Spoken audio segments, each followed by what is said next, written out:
I'm not even going to hold your hand when I say this. I am, however, going to ask you to please not scream in public if you're watching this video, but all financial advice that you are receiving is meant for a different world. All financial advice that you have received, like from books, from TikTok, all of that built up financial advice was meant for the world we didn't get.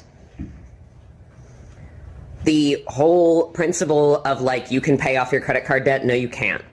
The idea of paying off your student loans, no you can't.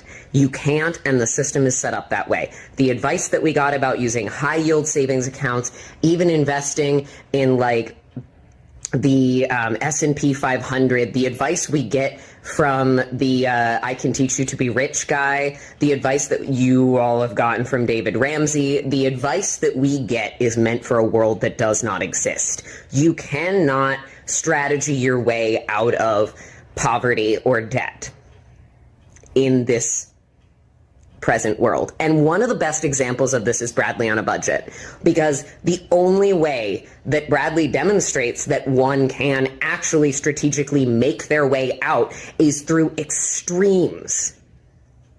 And I don't think any of us could live in the extremes that he does. And like, I mean, we all know Bradley has money trauma and he talks about it. And I think I'm really glad he's always really open about it online, because it helps to contextualize his behavior. But that is not something that any of us can do.